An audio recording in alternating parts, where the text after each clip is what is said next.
안녕하세요, 소매입니다. 이번 영상은 대바늘 세 번째 도전 영상이지만 뜨개 영상만 넣으니까 좀 재미가 없는 것 같아서 일상도 한번 넣어봤습니다. 모두 여름 휴가 잘 다녀오셨나요? 저는 가족들이랑 휴가 기분을 좀 내려고 가평에 있는 닭볶음탕 집에 갔습니다. 완전 계곡 근처 식당 느낌이죠. 이 대왕 선풍기 작동하는 거 너무 궁금했는데 아쉽게도 이날은 작동을 안 했습니다. 닭볶음탕만 먹으면 아쉬우니까 도토리묵이랑 파전도 시켜줬습니다. 닭볶음탕은 다 끓으면 이렇게 옆으로 가져다 주십니다. 그러면 이 그릇에 퍼먹으면 돼요. 대형 카페까지 야무지게 다녀왔습니다. 이날은 약속이 있어서 밖에 나갔어야 했는데 생각보다 비가 너무 많이 오는 거예요. 그래서 신발이 아주 난리가 났습니다. 저는 대체 왜 운동화를 신었을까요? 아직도 의문입니다. 친구를 잘 만나서 이제 점심을 먹으러 갔습니다.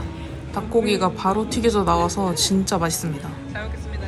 밥 먹고 나서는 서울공예박물관에 구경하러 갔습니다. 오, 멋있다. 기념품 구경도 하고 공예 전시도 봤습니다. 정말 다양한 공예 작품들이 많았는데 특히 나전칠기 작품들이 되게 많았어요. 진짜 너무 예쁘지 않나요? 이걸 대체 어떻게 만든 건가 싶고 정말 가지고 싶을 정도로 아름다웠어요. 여러분, 이거 뭐 같나요? 저는 고양이인 줄 알았는데요. 정답은 호랑이입니다. 이 외에도 멋진 작품들이 굉장히 많은데 이 심지어 무료입니다. 꼭 한번 가보세요. 추천합니다. 사실 친구를 만난 이유가 이 친구 모자를 좀 떠주려고 했는데 완성을 못해서 다음에 컨텐츠로 한번 만들어 보겠습니다. 깜빡 잊을 뻔했는데 이거 대바늘 도전 영상입니다. 이번에 떠볼 건 이어플릿 햇입니다. 바늘은 총 2가지가 필요했고 저는 저 바늘 더미 속에서 또 2개 찾아볼게요. 사이즈 기준은 아이, 일반 성인, 큰 성인 이렇게 3가지가 있었는데 저는 머리가 큰 성인이므로 큰 어른 사이즈로 뜨겠습니다. 스모키 그레이 색상입니다. 이 영상에서는 만들기 단계별로 제가 느낀 것들을 한번 말해보겠습니다. 시작은 모자 뚜껑 부분인데요. 이게 겉뜨기랑 안뜨기만 무한 반복하면 돼서 비교적 단순했습니다. 잠시 간식을 먹고 시작할게요. 최근에 편의점에서 저 햇반 프로틴을 발견했는데 너무 맛이 궁금한 거예요. 그래서 한번 사봤습니다. 저는 약간 아침 햇살 맛을 좀 기대했는데 생각보다 미숫가루 맛이더라고요. 하지만 결론은 그냥 맛있었다. 추천합니다. 뜨개 계속 하겠습니다. 이제 편물 옆면에서 코를 주워야 되는데 이 코 줍는 게 진짜 빡셌습니다. 손에 힘이 엄청 들어가요. 하지만 인내의 시간을 가지고 하나씩 코를 줍다 보면 언젠가 코 줍기가 끝나 있습니다. 다음은 모자 머리 부분이랑 앞머리 부분을 뜨는데 여기서 코눌림이 나옵니다. 코눌림 용어를 잘 모르겠어서 오랜만에 대바늘 마스터 책을 꺼냈습니다. 설명 한번 봐주고 이제 중간중간 코눌림 하면서 원통뜨기 하면 됩니다. 와, 근데 저 바늘로 원통뜨기 하는 거 정말 쉽지 않더라고요. 조립식 대바늘을 좀 사야 하나 싶은데 혹시 추천하는 게 있을까요? 코 늘리기도 계속 뜨다 보니까 금방 익숙해졌습니다. 도안에 맞춰서 코눌림을 한 다음에 이제 계속 원통뜨기 하면서 12cm 떠주고 오겠습니다.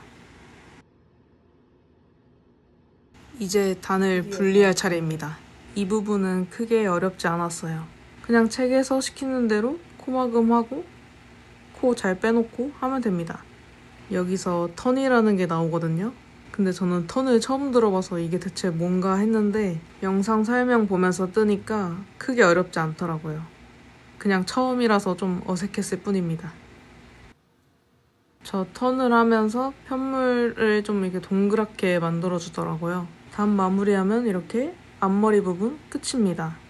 이제 모자 뒷부분이랑 귀 부분을 떠야 하는데 이게 앞머리 뜨는 거랑 매우 비슷하기 때문에 금방 뜨고 돌아오겠습니다. 모자 뒷부분이랑 귀 부분까지 끝났습니다. 이제 모자 둘레를 떠야 하는데요. 저는 80cm 케이블이 없어서 그냥 줄바늘로 했습니다. 짧아도 상관없다고 하시긴 했는데 역시 있는 게 훨씬 나을 것 같습니다. 정말 줄에 공간이 부족해요. 그리고 아까 했던 코줍기를 여기서 또 해야 되거든요. 진짜 저는 이 부분이 이 모자 만들기에서 가장 어려웠던 부분이었던 것 같습니다. 그리고 나중에 감침질을 좀 편하게 하기 위해서 저 실을 하나 더 덧대서 꼬면서 코를 줍는데 굉장히 신기했습니다. 사실 처음에 이걸 꼭 해야 되나 했는데 반드시 하셔야 됩니다. 정말 나중에 꼭 필요해요. 제가 아까 한 코에 하나씩 코를 주었다고 말씀드렸잖아요. 그래서 그런지 뜨다 보니까 좀 실이 부족한 것 같은 거예요. 그래서 원래 겉뜨기, 원통뜨기를 10단 해야 하는데 나중에 떠야 하는 끈을 위해서 9단만 뜨기로 결정했습니다. 여기서 또 시간이 오래 걸리는데요. 아까 뜬 그 9단 겉뜨기를 이제 바느질해서 동그랗게 만들어줘야 합니다.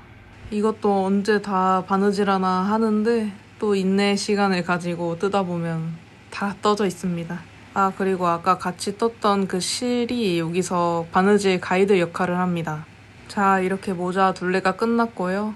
이제 저 가이드 실 빼주고 실 숨겨주고 끈만 떠주면 끝입니다. 모자 끈은 실 연결해서 더블 니팅으로 떠주는데요. 제가 아까 실이 부족할 것 같아서 9단만 떴잖아요. 그런데도 실이 부족하더라고요, 저는. 그래서 끈을 한 16cm 정도만 떠줬습니다. 그럼 이렇게 이어 플립 햇 완성!